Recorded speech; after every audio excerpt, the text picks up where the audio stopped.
Podcasters Roundtable round 136. That's all I got. It's a number. So let's just start talking. Let's meet that roundtable. Co-host Daniel J. Lewis, welcome back. Thank you. I'm happy to be here and got some interesting things to talk about, I think. I'm from theaudacitytopodcast.com, by the way. It's interesting since we don't actually have a list of things. Well, we kind of do. We're going to look at the website. We're going to go to like Pod News and Podcast Business Journal and see what's there and discuss the news. This is a test of your, do you actually spend time in podcasting on a daily basis? We're going to find out because you can either comment on the news or you can't. Or are you just faking it? Like our guest, Evo. Tara, welcome back, buddy. Why did I think that was going to be thrown my direction? Thanks for having me, Ray. Hi, everybody. Evo, Tara with you. I do a little show called Podcast Pontifications. Taking a break right now. The current voice you can hear on the show is the next man who will be introduced here. Dave Jackson was kind enough to guest host a show for me, but I'll be back in January. And I do pay attention to the news. I do. We'll see if I pay attention to the same news you do. We believe you. Well, yeah, I mean, you get to cherry pick here, so you're hog heaven, right? So no problem. Sure. All right. And co-host Dave Jackson, also apparently host of Podcast Pontifications. Welcome back, bud. That's it. Evo said, "Hey, my chair's going to be empty. You want to sit in it once?" And I'm like, "Oh, I would love to sit in Evo's chair." That's literally how he got on this show. So it's going around. That's it. People just ask me, "Do you want to come talk about podcasting?" And I'm like, "Well, I'm Dave Jackson from the School of Podcasting. Of course I want to talk about podcasting." So that's what I do. I show up and talk and wing it, which is a lot of fun. That's what we're doing today. We're winging it. We're a very new media show here today. We're just going to pick at the articles and go with it. All right.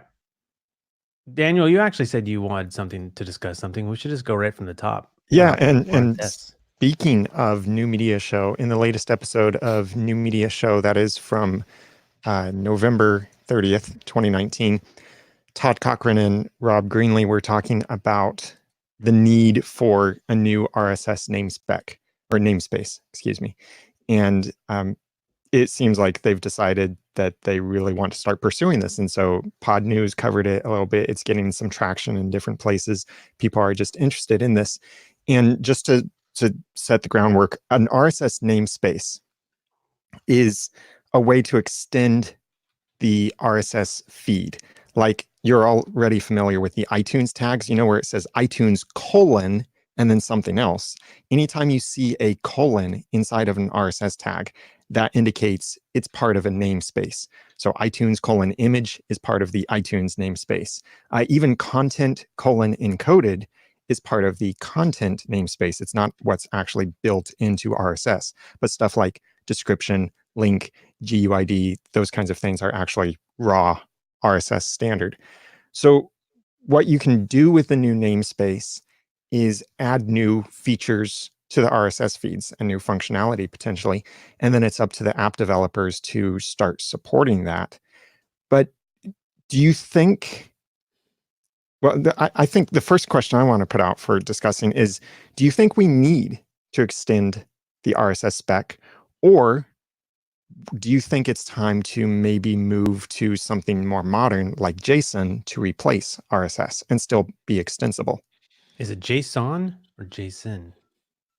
I pronounce it Jason. Doesn't matter. I pronounce it the Argonauts. Sorry. Good. Perfect. What are they proposing we add? Is this just a general open up, or is there a tag they want? One of the things that I can't remember if they said it in a Facebook group or in the podcast, but there's this thing that the new Apple Podcast supports the host and guest images for shows.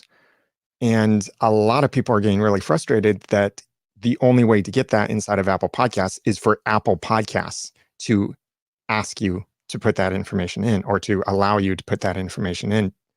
It's not something they pull from the RSS feed. So why don't we have a tag for that in the RSS feed? That's one of the things that Todd and Rob were proposing. And I think that's a really good example of something that could be used is guest images, host images, participants, maybe even credits, something like that. But adding additional information that might be data that applies to all of the episodes. Yeah, I kind of heard it as the tail getting tired of being wagged by the dog because everybody's tuning in for the tail. So instead of waiting for Apple to go, okay, my people, we now will bless you with this tag, whether you want it or not. And everyone updates. And look, I'm a big Apple fan. Podcasting would not be where it is now without Apple. But, Todd was talking about things like having a place for, if you want to have a link to your transcripts, if you want to have a link to merchandise, if things that are very generic, not super specific to anybody's platform, but just different things that people are like, well, where do I put this? And I think this was maybe what sparked it, was the whole, and I don't know why they would do this, because have they not learned from Spotify? Have they not learned from Pandora that when you give features to a small subset of podcasters, it's not a good idea to make a bunch of people with microphones upset? So I'm kind of confused on that. So when I heard this idea, I'm like, and the idea is, if we all got together, so this is where we all put down our egos, and it's not Libsyn versus Blueberry versus Captivate versus Podbean. It's like, hey, let's all agree, here's some things we're going to add to our specs together, kind of like we do when Apple does stuff, and see if we can do it the other way around, where instead of Apple coming down from the mountain going, here we are, children, have this, we go, hey, look, we've all agreed on this. If you're going to be relevant now, Apple, you have to adopt our stuff. And I went, I like that idea. It's interesting. I don't think Apple would, though. No, I think they would very politely just go right at us and go, we're still Apple. We still own 60% of the market.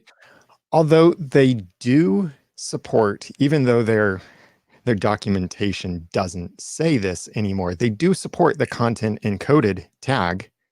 And that is another namespace. That's not their own. That's not RSS standard. But it is so much of a common tag that it is kind of like a standard, although it's not raw, original, organic RSS. Interesting.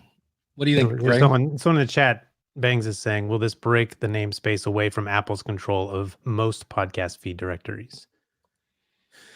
Unrelated. I think you're talking about two different things, B&B. I mean, does Apple... Yeah, I think it's just a different situation. What do you think, Evo? Is this something... Does this strike any interest or need? I can't count the number of times I've said RSS is old and busted. We need some new hotness now. Okay. Wait, so are we talking... Because we're talking about expanding RSS here. Exactly right. So yeah, so I'm just making the statement that this is clearly something that sits squarely in my wheelhouse. You want a lot more. You don't want this. You want more. Well, I don't know. I mean, to be really honest with you, I'm a fan of having the conversation. And a couple of things I want to say. So this isn't the first time that Todd from Blueberry has suggested that we change and extend RSS. In fact, he's done it. There are already raw voice extension tags, right, that are supported by them. So it's great, and I think I like having the conversation. Two things come to mind. The first one is I worry about doing this in a reactionary mode. I worry about a situation where it's like, I think it'd be better if we just had the guest pictures and guest names in the RSS feed. Let's do that.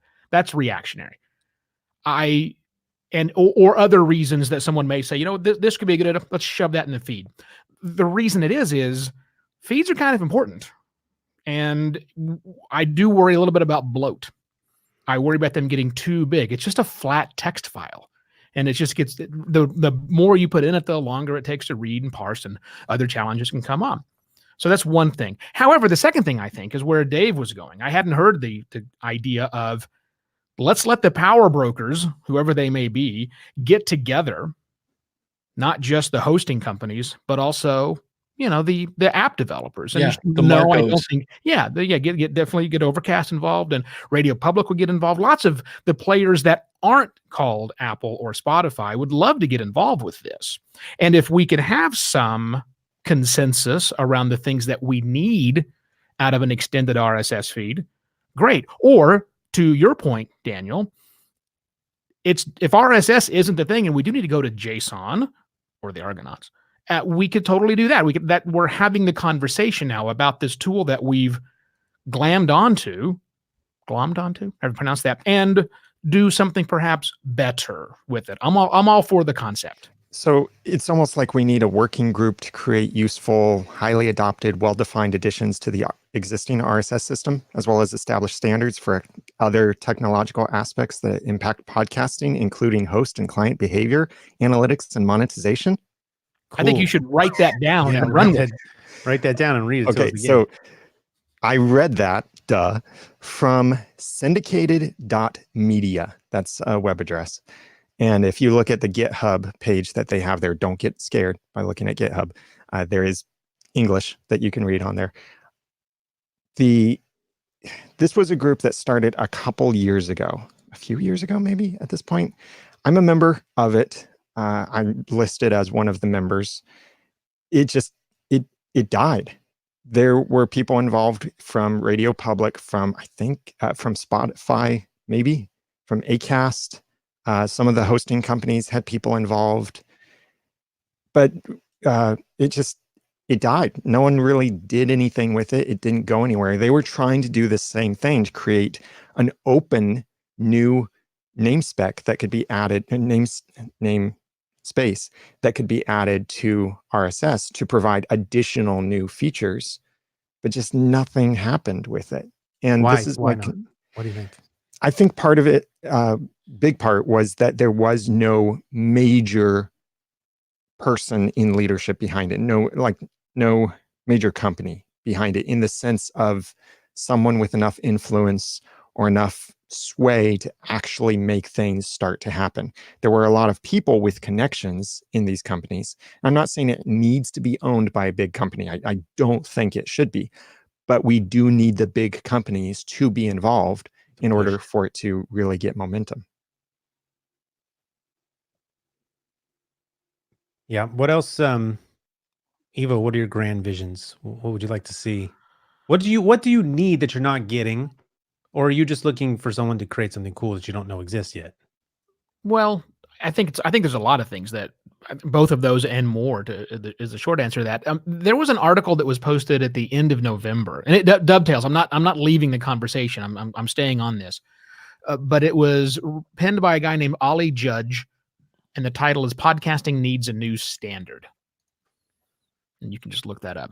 Podcasting needs a new standard, and it was an excellent article that basically brought up a lot of what we're talking about here, and is very helpful for those of us who are thinking beyond just in a linear flat RSS file. And he brings up three main challenges that podcasting has today that we really didn't have back in 2004, 5, 6, any of those. They're just new things. Things are just different today. And a lot of it talks about is the complexity. And I see the complexity every single day where it's a challenge, because I've got a client / friend of mine who's got an RSS feed that he is putting out, but it kind of doesn't work for the way he's using podcasting, for the way he's actually organizing things. Even with the new Apple tags that are in there with their seasons and their chapters, still not helpful in the way that he is doing it. We've all seen the problems on Apple Podcasts recently, where if you have a bonus episode, it's suddenly cropping up to the top and you didn't want it at the top. It's a bonus for something that happened like years ago on the show, showing up as a trailer. Now that's a bug, but it's also pointing out the problem that there's more to life than just season's episode and is it a trailer full or something else. It can be something quite different than that. That's just one. Then he talks about the crazy idea, and I love this idea about how many times did you guys get, I'll use his exact example. Let's roll down and find it. How many times in the RSS feeds you're subscribed to, because I assume that you, like me, are subscribed to lots and lots of different podcasts. How many times did you get the trailer for something called Introducing Detective Trap? Anybody get that? I did not. I got it about 6 times. Because it's part of Wondery, and I subscribe to about 6 different Wondery shows, most of which are finished, they're completed. So the Dr. Deaths of the world and the Business Wars and all the other ones that are out there. But they put that as an episode drop in all of their shows. So I got it 6 times. So the solution to that, clearly RSS is just dumb. It's going to download whatever's set inside of the feed. We could do something different, maybe in the RSS feed, maybe on the app itself. I don't know. That's smart enough to say, this is the exact same file I've downloaded 6 times. Maybe I won't fetch that particular file. We don't have a good mechanism for doing that today. We don't have a way to take and transfer our content. We can switch from one podcast player to another podcast player, but it really doesn't remember where we were. if we were in the middle of listening to episodes, it's not easily portable. It re-downloads everything a dozen times, as I know that Dave has to fight with. Why my download spike? Well, somebody switched and it re-downloaded all of your stuff in there. There are just some limitations that we're not getting out of RSS. So back to the concept of, can we do more? This is an industry that's 15 years in the making. Is it time to go beyond an MP3 file and an RSS feed? I think maybe it is. Yeah, and as I've been working in JavaScript a lot recently, developing some cool new things coming soon. Cool. I've been working with JSON a lot, and JSON is better than RSS for a few reasons.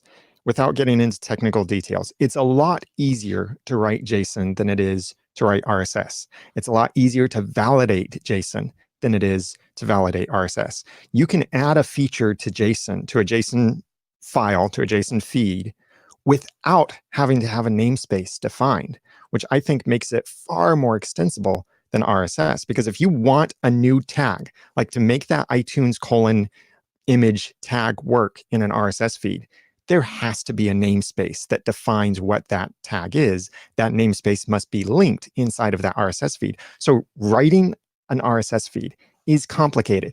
And you know what? I cannot write a RSS feed by myself. I will forget things. I'll get something wrong. I can write a JSON feed by myself. It's a fairly simple syntax. And so that makes it simpler, easier to make, easier to extend, and faster too, because there's less data necessary, or fewer characters necessary to convey the same amount of data in a JSON feed than in an RSS feed. So I would rather see the industry, and I know this is like radical speak, I don't think this will actually happen for several more years. I think it will at some point, but I'd rather see the industry switch to something like JSON or something else that has just as much freedom and control as RSS does. I'm not saying RSS needs to die. I'm saying we need to move to something that might be better for the direction this is going, like Evo was saying. And I think JSON could be that. Will that happen? Probably not, unfortunately. Can I challenge the comment about how if Apple doesn't get on board, and I agree, Apple's not going to get on board, whether we extend this RSS or whether we go to JSON. But I'd like to unpack that idea about if Apple doesn't get on board, then it won't actually happen. So I don't know that that's true. I mean, it's definitely been historically true. I don't doubt that at all from within podcasting, because if Apple doesn't pick it up, it's probably going to die, and that's been reality. But do we think that's always going to hold true? If we get out of podcasting and we look at other apps that were prominent and prevalent that everybody was using, and then a little young upstart comes along and starts doing things differently, still does the same basic stuff that the leader does, but now has some additional functionality and feature that the leader just doesn't adopt because it's the leader and it doesn't have to. I mean, we've seen this happen before. If I could think of an example, i.e., did that joke land at all? No, i.e. Internet Explorer. So it was. I know it was way too tight, right? But I mean, that happened. To wipe that from my mind. Yeah, exactly. But that happened, and it's not the first time that something like that's happened. So I don't know that we couldn't. That I don't know that another format that the leader doesn't adopt. I don't think that's a reason why saying it won't happen. I agree that it hasn't. That Apple not adopting it has been a bottleneck, but I don't think that's always going to be the case. I was going to ask what's required to turn a big ship like that, right? And so, is it just a change that happens slowly over time, right? Like all of a sudden we just sort of find ourselves in this place because Spotify and Pandora, the other bigger players had adopted it, right? I mean. Mm-hmm. Have we sort of forced Apple's hand in the past at anything where it's kind of like the community that sort of brought this on and Apple said, we'll do that? Well, for me, the example of that, I think the reason Overcast is so popular is when Apple completely tanked their own app. When they went from that one version that had like the reel-to-reel, and then they updated to this one version, it wouldn't start all the time, and it didn't. And all of a sudden, Marco came along like, look, playlists, look, speed control, look, it's super easy to use. And everybody was like, I'm tired of watching my Apple podcast app crash, so they switched to Marco. So if you break through with a product this is the Impossible Burger theory, by the way, right. Our mission is that if the CEO, and I've worked with him in the past, so his whole concept is that you're never going to get people to change by telling them they're doing it wrong or that they should do something else.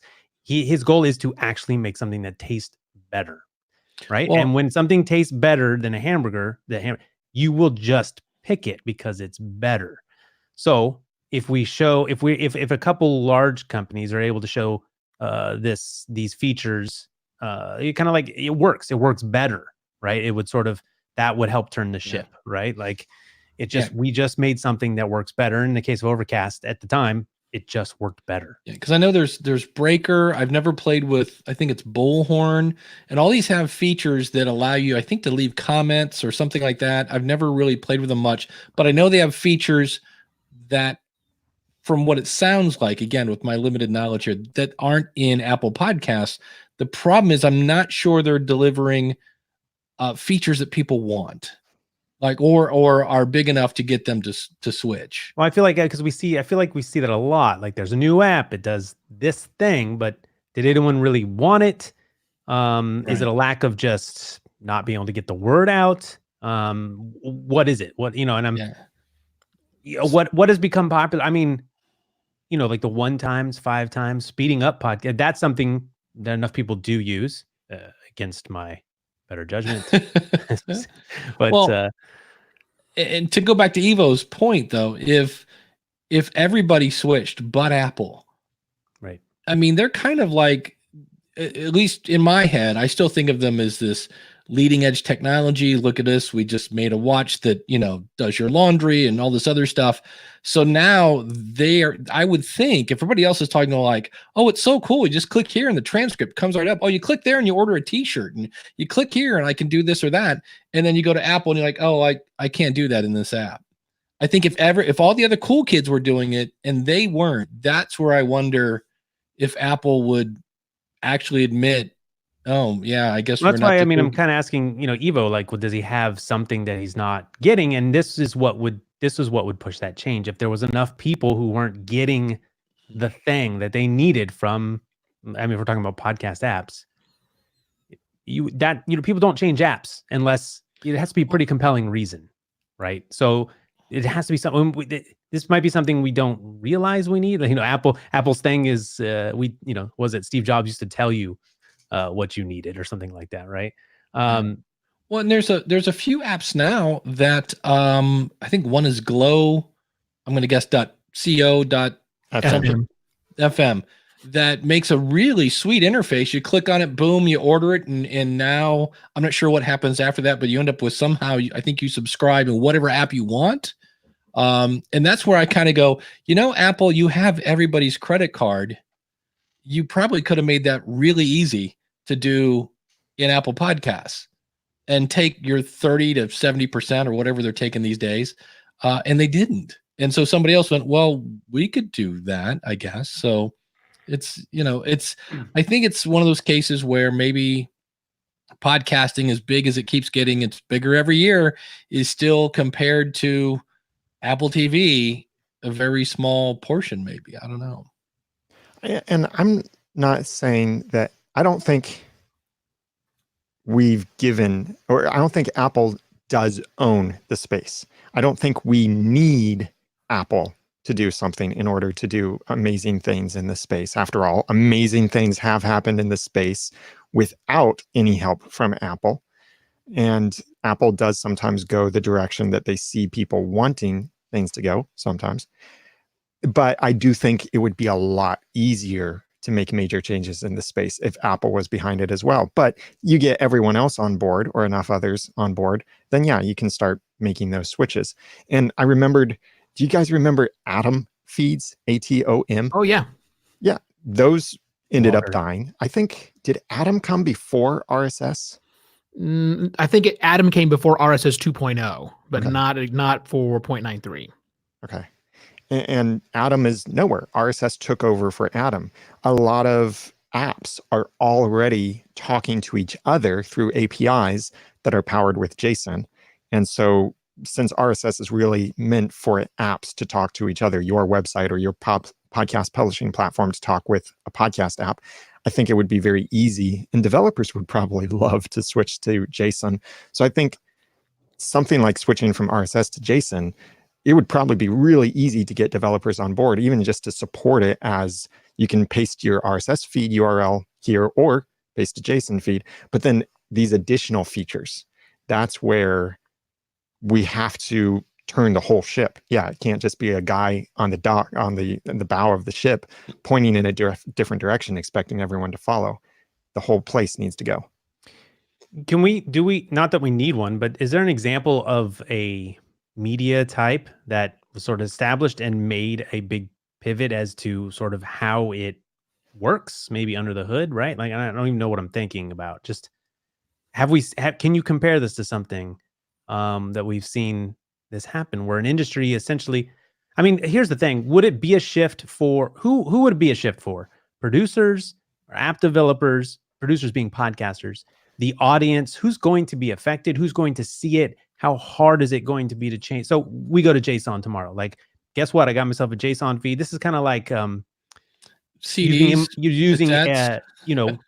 chapter marker, the old enhanced podcasts, right? Yeah. Like, so where does the burden come in? Like, how hard is this? It takes three things, I think, to make it work. And the first one has to be an impossible burger. It has to be something that is completely different, and not difference the wrong way. It has to be better. Cybertruck. No, it has to be. So it just can't be a kitchen sink thing. It has to be something that is truly, definitely better, as we've all been talking about. But it has to be it not at parity, but something that does extend it in such a way to where we can do so much more now. So we have to have that, the idea that's around that one. And then I think it takes two different types of people. One is the app developers. Enough of the app developers. Forget enough. It takes an app developer who's willing to say, yeah, I can take that information and turn it into something really wonderful on screen for the people who utilize my app. But then the third thing it takes is the hosting companies.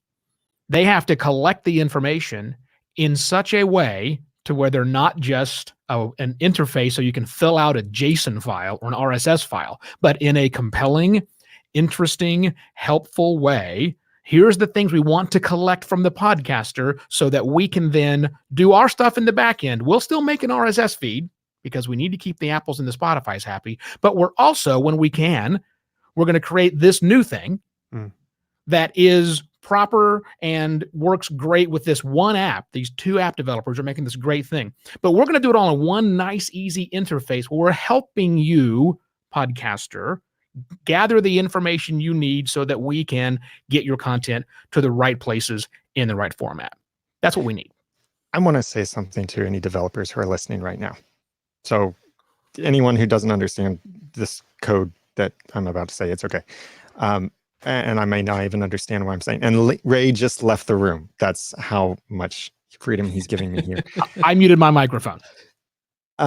Developers, you have a lot of control in this. What you could do very easily, if you make an app, is make your app start supporting JSON feeds. Probably a good starting point would be assume the JSON would be structured the same way the RSS is structured now, with similar tags and such.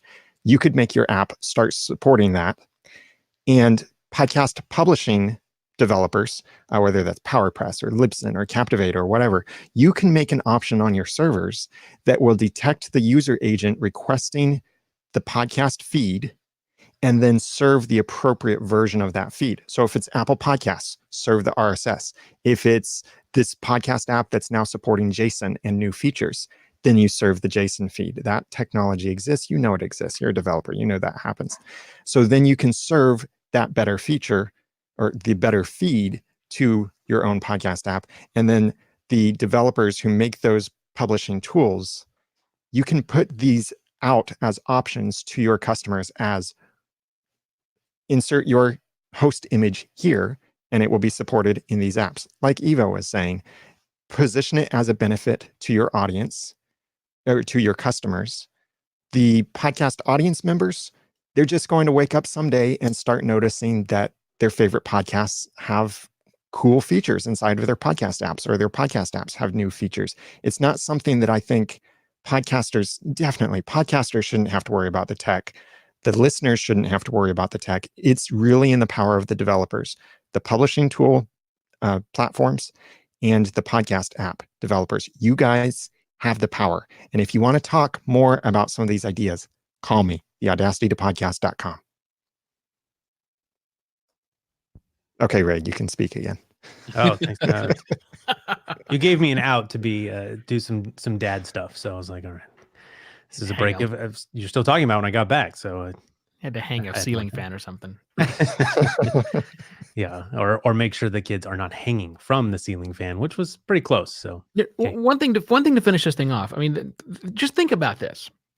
I mean, right now, as Dave was saying, there's how many different podcast apps out there? I mean, I had 15 at a minimum on my phone, right?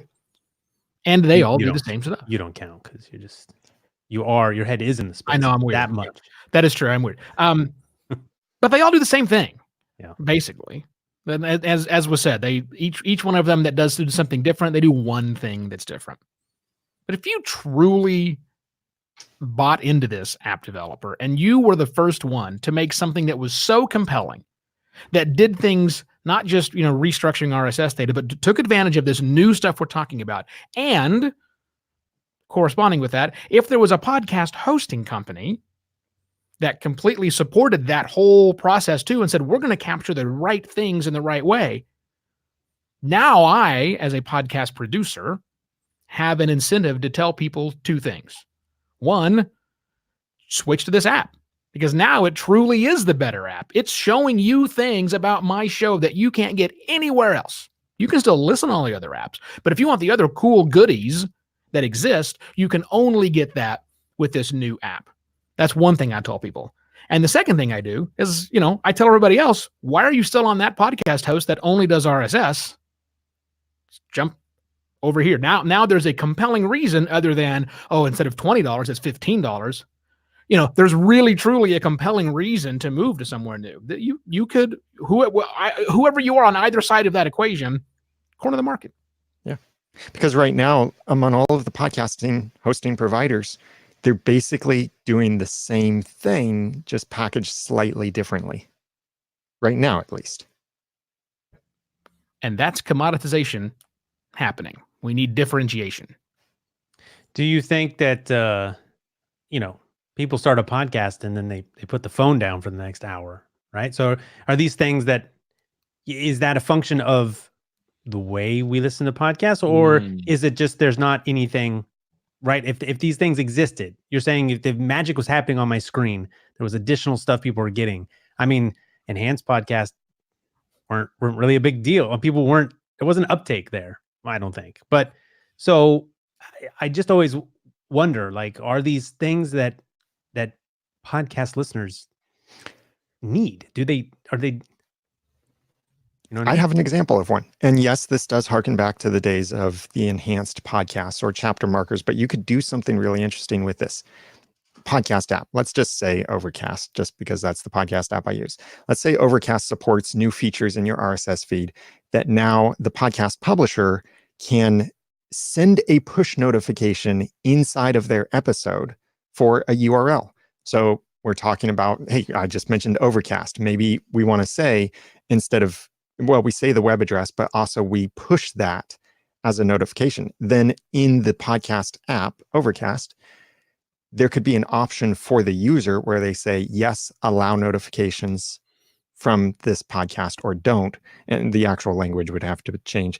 But then when that episode is playing and I'm hearing people talk about something I'm interested in, and instead of my having to remind myself to visit that link later or whatever, I get a little notification on my phone that says, so-and-so podcast recommends Overcast.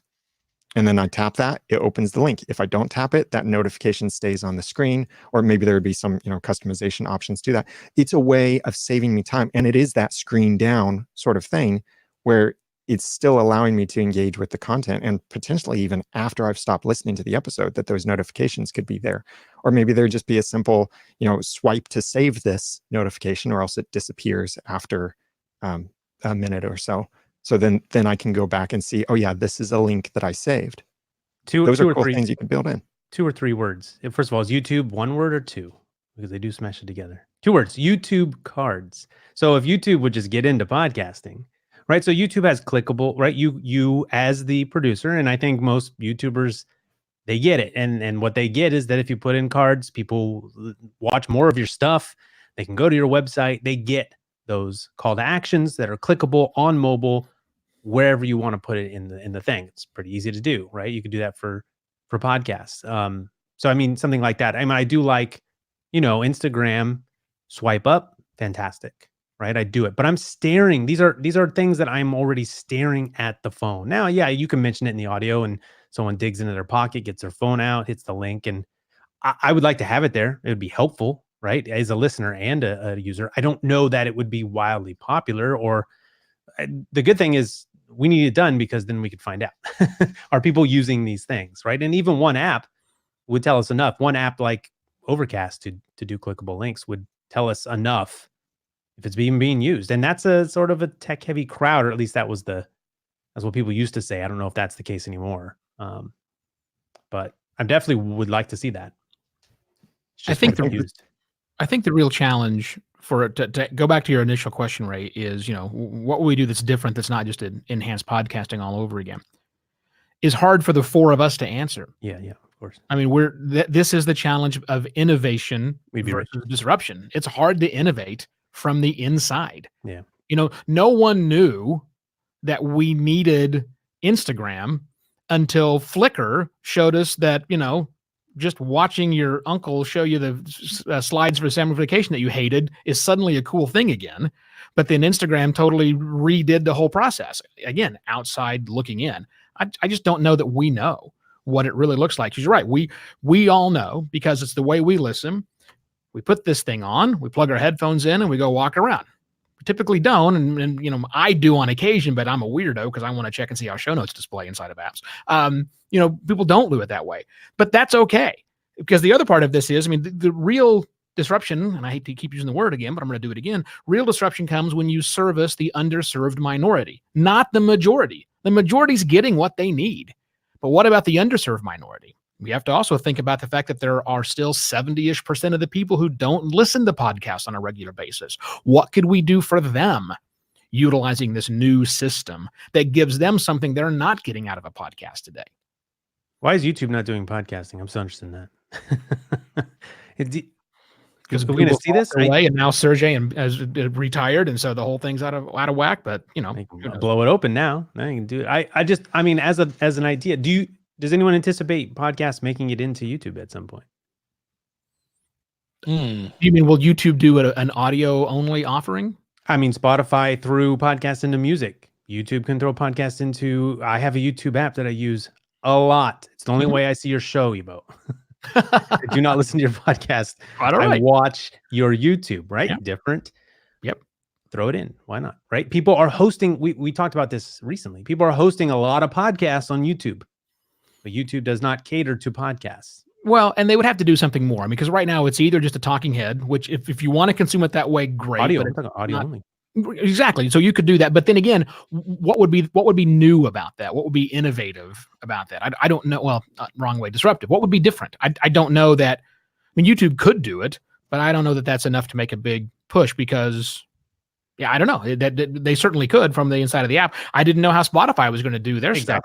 I think for me, it's kind of the Spotify thing is, a music company. Why would they do it? Right? It's nothing new.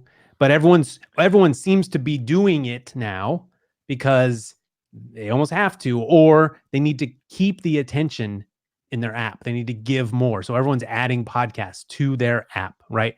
Pandora, you're going to see all these companies who have decided, there's not much left out there that has not added podcast to their directory, it seems like, when you're talking about media platforms. Obviously Netflix, but the difference between YouTube and Spotify actually makes more money because they're not paying a musician when they play a podcast. Where YouTube, they don't care who it is as long as they can put an ad in front of it. Right, ad revenue. They do care now. More money. Yeah. To make. So Spotify owned the attention for music. So did Pandora. YouTube owns the attention for video. You talked about 70% of people not listening to podcasts. Like they have Google Podcasts and they're doing whatever they want, but why not integrate that? I mean, why not expose? They want to capture more podcast listening, expose that audience to podcasts in a way that works well with your app.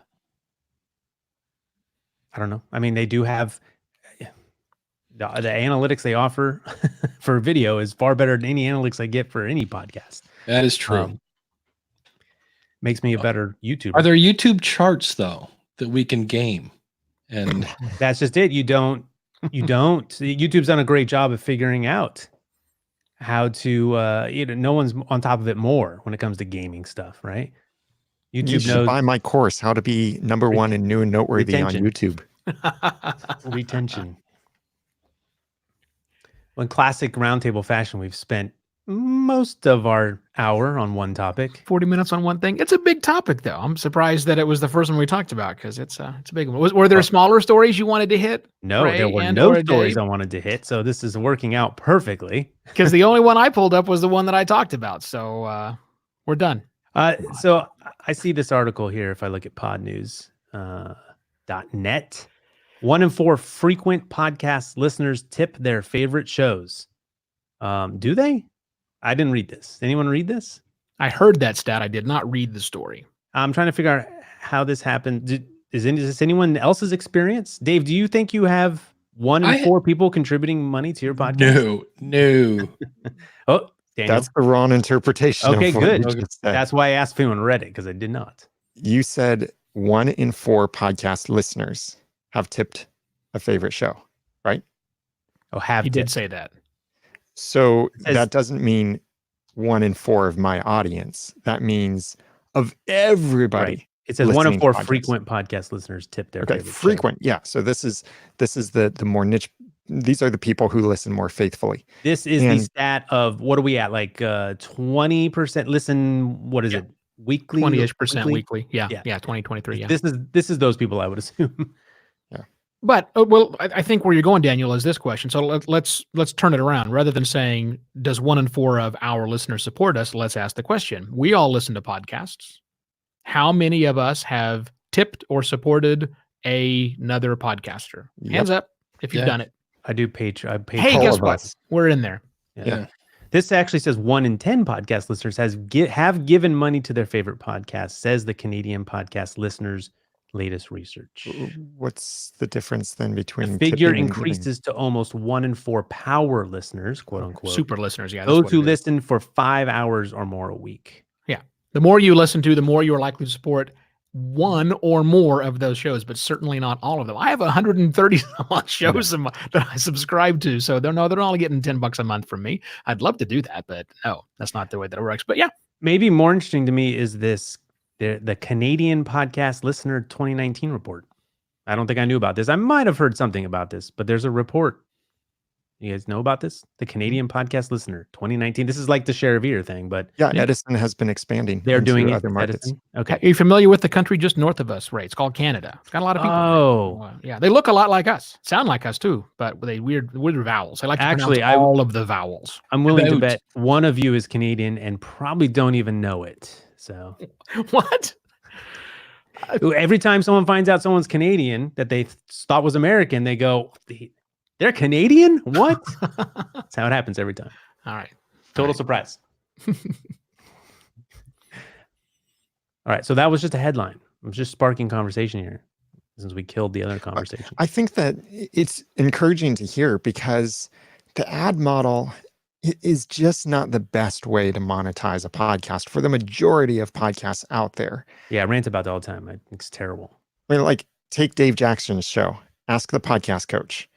Dave makes many times more, quote, CPM, unquote, from that show directly from his audience than he would ever get from a sponsor. And that's not to say his show isn't worth sponsoring. It's, well, I mean, to some of these advertisers, they might think, oh, that's too small of an audience or too niche or something like that. And it might not even be worth it to Dave to have a 30, 60-second ad spot in his podcast for some product, but his audience is engaged and giving him more than he could earn otherwise. I think that's the better direction to go with this industry. Raise your hand if you consider, if you make money from your podcast, if you would consider yourself as someone who makes money from their podcast, however you interpret that. I would raise my hand. Where do you see that happening the most, right? Daniel, when I asked you that question, what are you thinking? Where's the money coming from that it's attached to your podcast? For me, it's part of a funnel. And it's a big reason I've been trying so hard to get consistent again with my podcast is because my business income during my 2-year hiatus, my business has gone down, down, down, down, down. And the podcast is a huge part of that. So the podcast is bringing people to my business to buy my products and services and to help build the brand in other ways that help grow the business. So the podcast itself, it's not like I earn so many dollars per so many downloads. I can't connect downloads to dollars directly. You just know that the podcast affects your business. Yeah, I know that when I get 0 downloads, I get fewer dollars. Right. Dave, where are you seeing the most success in terms of what you perceive as money coming from your podcast? It's definitely my membership site. And then depending on the month, sometimes affiliate stuff goes through the roof when somebody will go buy a flat screen from Amazon. And I'm like, thank you. And then. So, I mean, there's a case where you could certainly benefit from. So I do YouTube and it makes decent affiliate income because everything's clickable, right? I mean, that said, people do go, I can't believe the number of people, maybe they're just used to it, that go to my description to get the links. Now, you could do that in your show notes in most podcast apps if you tell people, hey, all the gear I mentioned is in the description. Very clickable in an app. So in theory, it should work the same. But Dave, are you just telling people, go to my site, click on this affiliate link? Like, that's a hard move. Not usually. It's usually just in the show notes. I will say, if you're interested in this, everything we talked about today is in the show notes. And then I make a super easy link. For Ask the Podcast Coach, I do a shout out. If you give $20 a month, you get a little mention in that. And that is something, I think half the reason that makes more money is I started it to not make money. I started that podcast to have fun. I was testing Blog Talk Radio at the time. And it was just like, and then when Patreon came along, actually, I was using a thing called Jaywalk, I think at the time, that got bought by Google and then got shut down. And then Patreon came along and I'm like, hey, let's see if this works. And just threw it on the wall. And now it's a car payment. So I guess I should have asked, there's pay my hosting bill money, and then there's significant part of my business. Daniel, it sounds like podcasting makes enough of effect on your total income that it's important. Oh, yeah. And Dave, I don't know. Dave sounds like maybe you're getting like, gear money. No. If God forbid I got fired from Libsyn, that I would really miss my health benefits, but I would not be like homeless. You could, I could, it would, until it came time to pay taxes, then I would be that's where I would go, oh, wait, I need how much for this quarter? That would be the problem. Evo, where are you seeing your podcasts connected to your income? So it's kind of more like Daniel's, but a little less. It's certainly not a funnel. I mean, I haven't. What's that again? Clients. You get clients from your podcast. Absolutely. But not in the same way that I think we've been talking about. I mean, while I have had a few people who have said, I saw your show and you're the smart person, I want to hire you. It usually happens as part of the consideration set as they're considering services my firm offers, the services opposed to the services someone else is offering. That's when they start comparing and going, oh, well, I like the stuff that you have to say. That you utilize that way. And it also helps me hugely in word of mouth. I mean, I have people out there who, a lot of my clients are referrals from people who are not my clients, who have said, I talked to so-and-so, somebody who I know, somebody who I'm at least aware of, and they said, you're the guy to go to. That's it. And the reason that person knows me is because they watch the show and they're the ones that are telling other people about it. But I don't, except for the $8 a month I get from the buy me a coffee things and things like that. I don't do any affiliate links. I mean, I have my Evo's not effing around with his podcast equipment page that's up in a few places like that. But my Amazon affiliate income is really tiny. But then again, I don't push it. It's Right. that's not for me to do. In fact, I push Daniel's links usually when I'm pushing things out. And I've bought some things from your link, Ray. Thanks for the advice for there, because I don't want to be in that game. That's not what I'm trying to play in. I just honestly, I feel like kind of a dick doing that against you guys. I don't really want to do that. So it's working out really well for me. So the theme being none of this revenue is connected to ads in our podcast. Correct. How do we even? Oh, and Dave, I have an ad run right ads. now running. Why do you do that? I did it because I was writing a book about making money in your podcast, and I hadn't had an ad in a while, and I was like, let's see how this works now.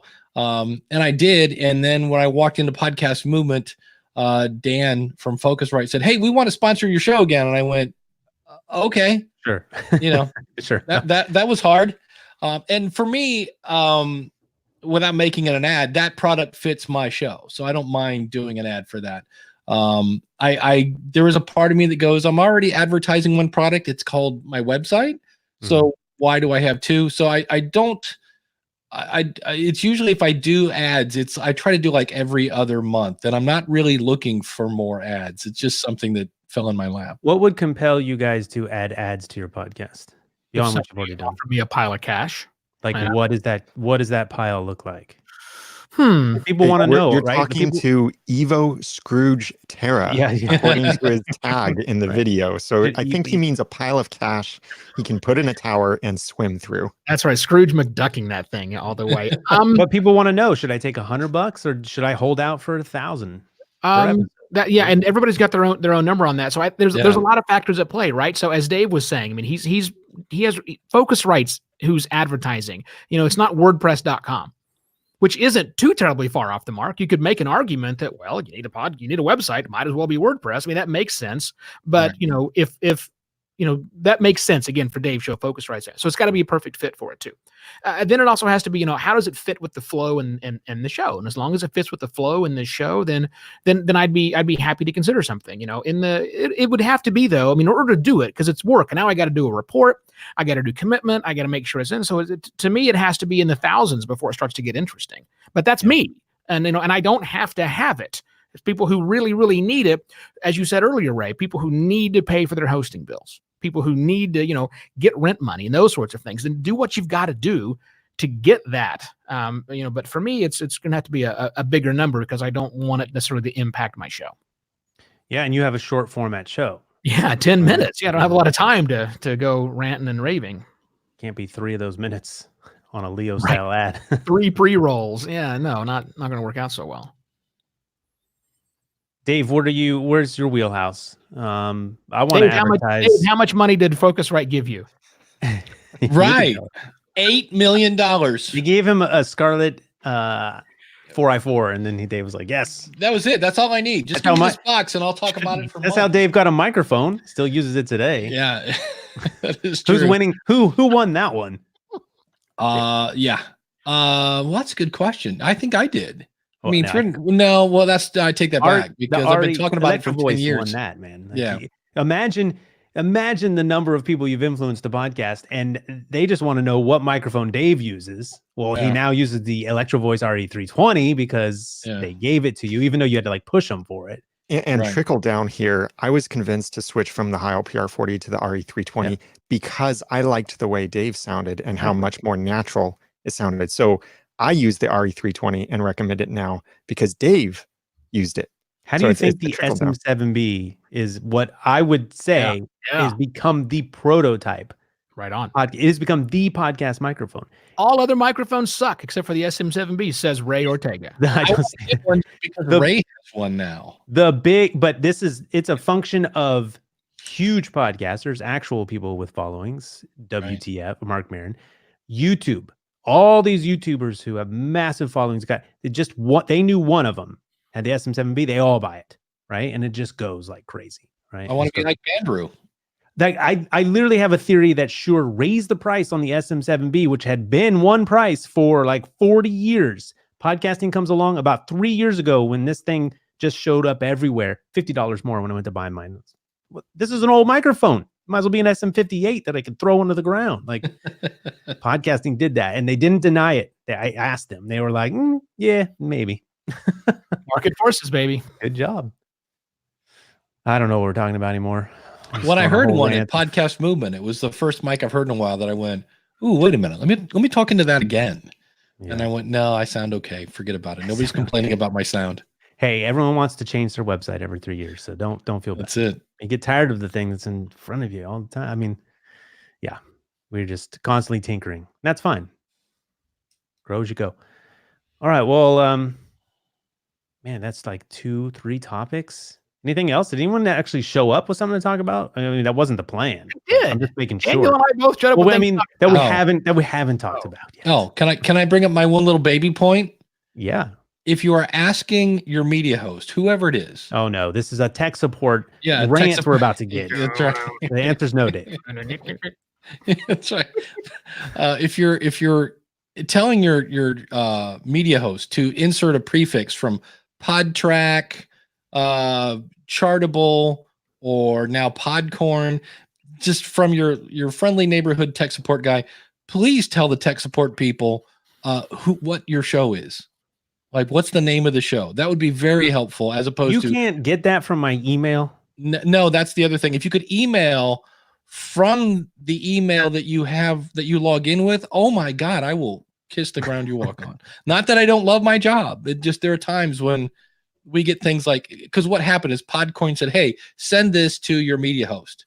And people do that, and they don't add anything else. Like, the name of my show is Podcasters Roundtable.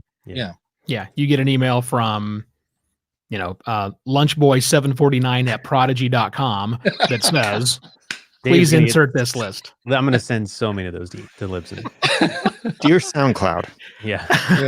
Hey, I actually... talk about that, Evo. Oh, about the SoundCloud thing? Yeah. Wait, what were you going to say? I was going to dovetail off of what you said there first, Ray, but I'll do a quick... I'm going to come back and talk about... Yeah. No, we're going to talk about the tracking, because Daniel and I had a quick conversation yesterday, and I don't know if anybody else jumped in or not. So I want to go back to the question of, are all of these tracking prefixes causing problems? Placeholder. The thing from Spotify, nope, not Spotify, SoundCloud was, I guess, a week, or maybe it was a week ago. SoundCloud sent a note. By the way, SoundCloud, hands up here in the roundtable if we think SoundCloud is a very fine, wonderful podcast hosting company.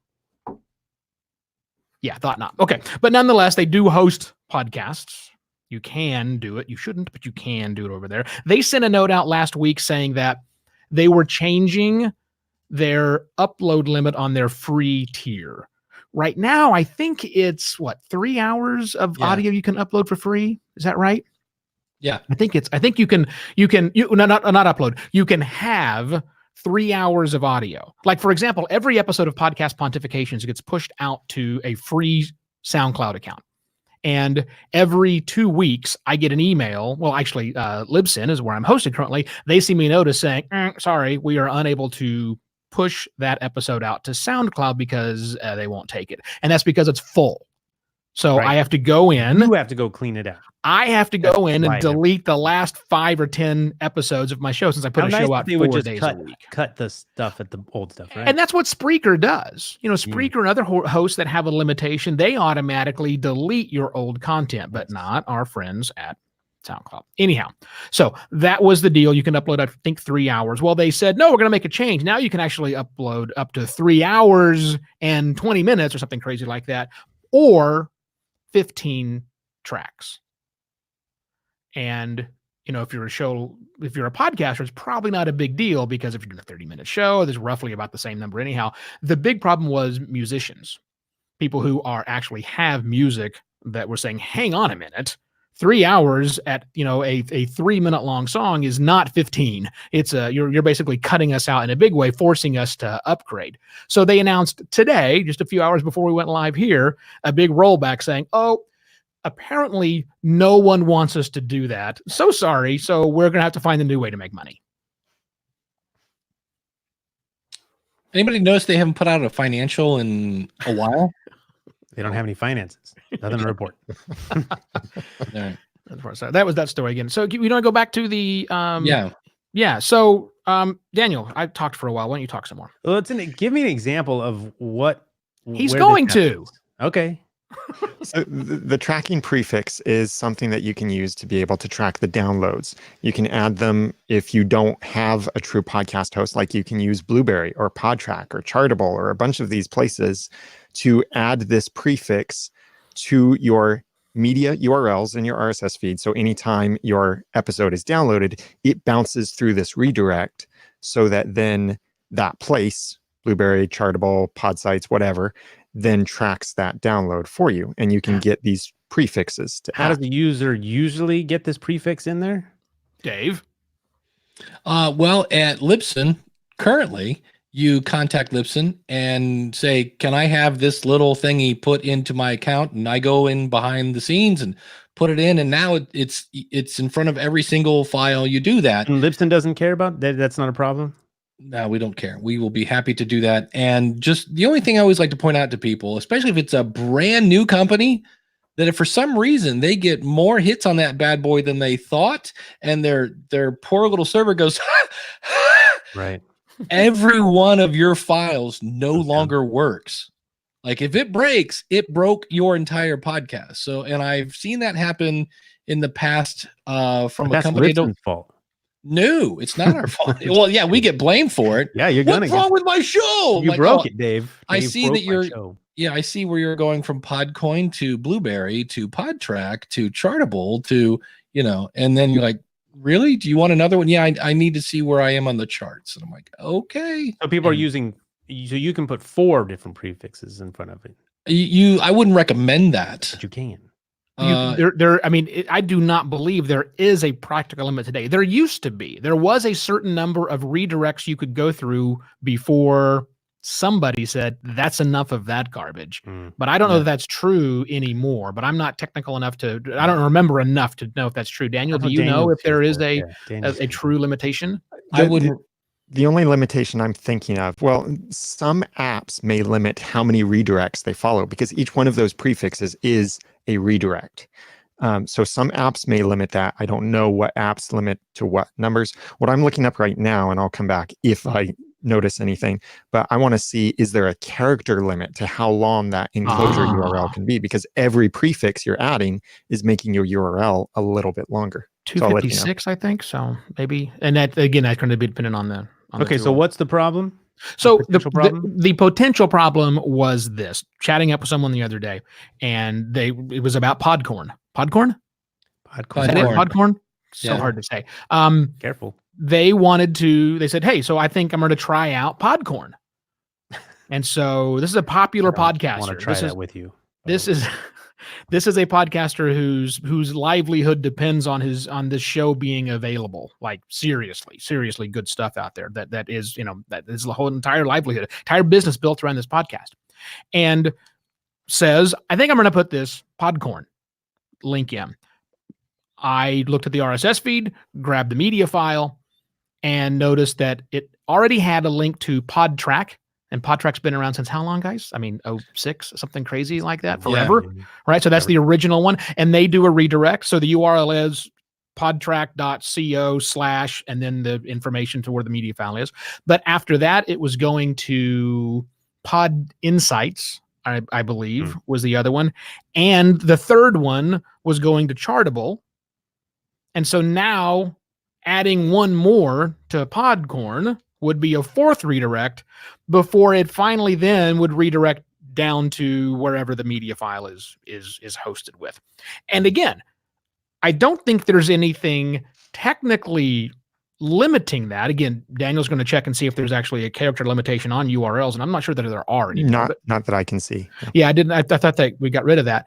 But as Dave has brought up, the weak link in the chain is this is suddenly a chain.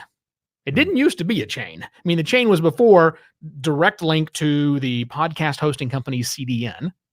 Great, I'm there. But now it's got to go through these redirect steps. So yeah, if one of them doesn't pay their hosting bill, or one of them gets disconnected somewhere, they don't have good, connections everywhere on it, and something gets limited and cut out, that means that chain is broken. It's not smart enough to go, oh, well, let's skip that broken port. No, that's not how the internet works. 404, file not found.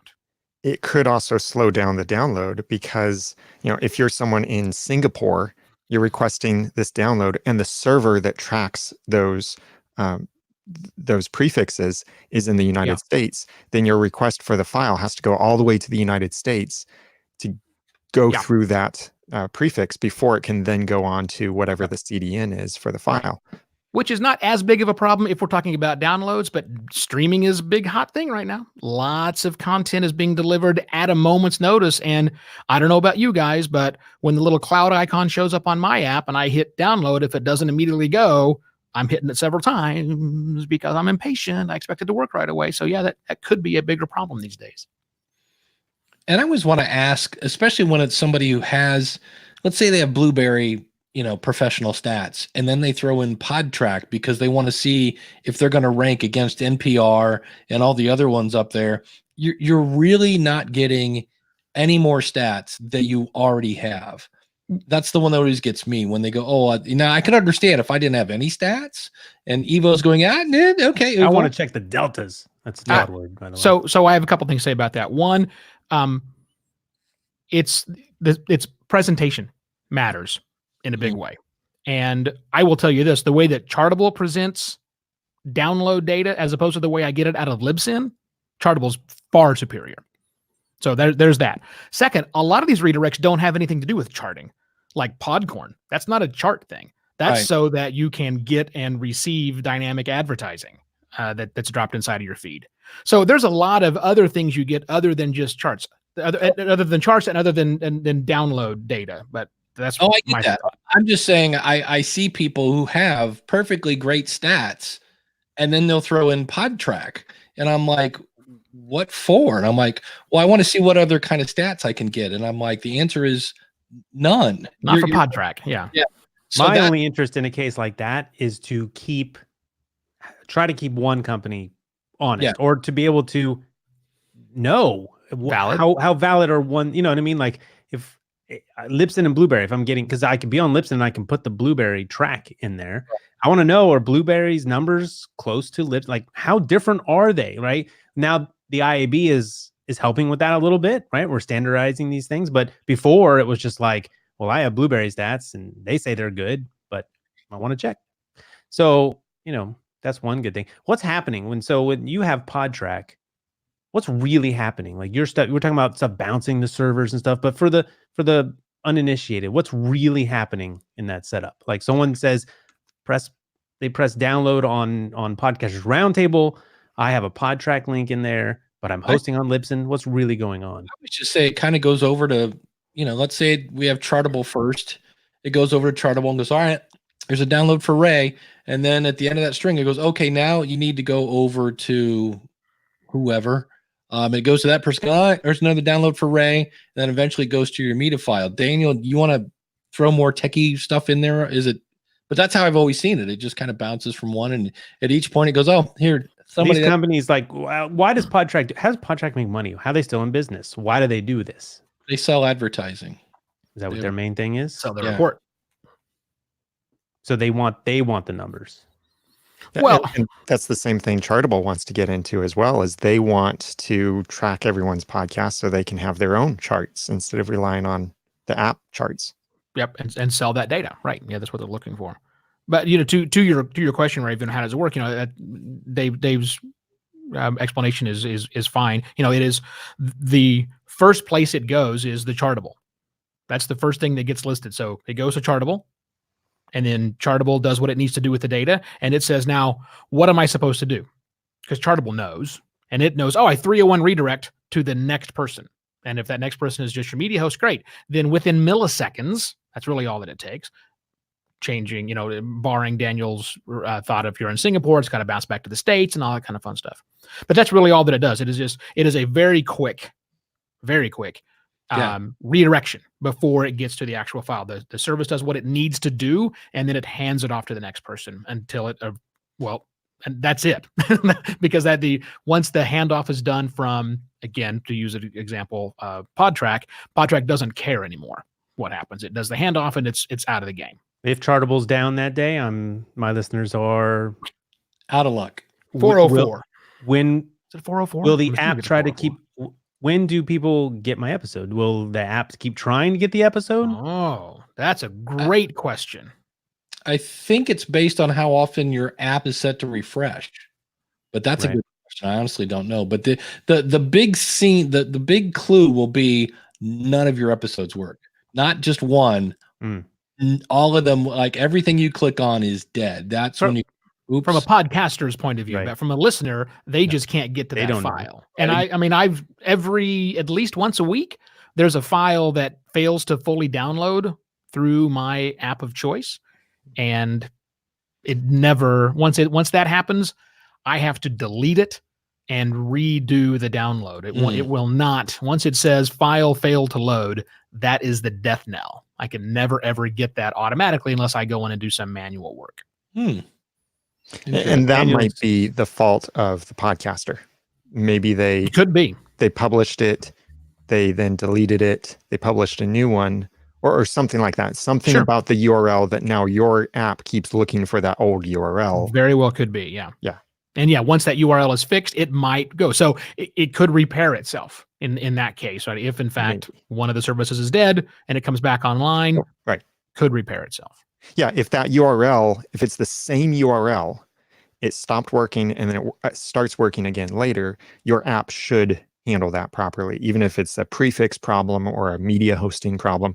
But if that URL changes, that's when it depends on the app, how the app works, but the app may not download it. So again, that kind of goes back to, it's probably the podcaster's fault if that happens. I'm getting Slack notifications, and I gotta realize I'm now using the Rodecaster Pro. Like, anyways, it's integrated. There's if you are listening to audio version and you keep thinking you're getting Slack notifications, it was me. I'm sorry. I didn't hear any from you. Little game I'm playing on you. No, but the recording will. Oh, all right. Yeah, tech is tough. All right, hey, we're over our allotted time. Not really, but thank you so much for showing up. For if you were in the chat, which we had some people do, and that was a lot of fun. Yeah. I want to thank everyone here. No one new, all the regulars, but let us know where we can find your podcast. One of them, Dave, you don't get to tell us about all 53. He wants to tell you about his new big screen TV podcast. That's right. Yeah, that's it. sop.com/60 inches. All right. That's enough. Nope. Evo, you will never be invited back. Yep.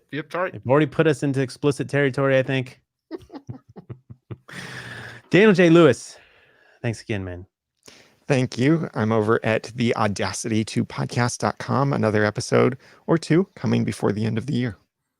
All right. Dave Jackson, thanks, man. Thank you for having me. Schoolofpodcasting.com. If you haven't got I'm doing my year end. What is your absolute favorite podcast? Like the one that comes down, you're like, oh, I can't wait to listen to that. Schoolofpodcasting.com/question. You can't point to your own, Evo. It's not, I mean, I guess you can, whatever. No one listening knows I was doing that, Ray. Me too. It's my job as an audio podcaster who is in video to explain all the things that are happening on the screen. Okay, whoa, I'm not explaining that, Evo. No, Evo, stop. That needs no explanation. Oh, that's me, Evo Terra, podcast pontifications guests happening right now. I shall return for my new episodes in January of 2020, podcastpontifications.com. Are you worried that they don't want you back? That maybe Dave is just... No. Dave needs one more show, especially one that's done 4 times a week. No, I just did Napod Pomo. No. And plus, you can't replace an Evo Terra. Come on. We wouldn't. Priceless. It's because of the SM7B. All right. Podcastersroundtable.com/guest. If you want to appear on the show, sign up and you'll get your name on the list, and I'll choose you from there at some point, and we'll do this fun thing that we do fortnightly. Is this the last show before the end of the year? From quitting? Oh,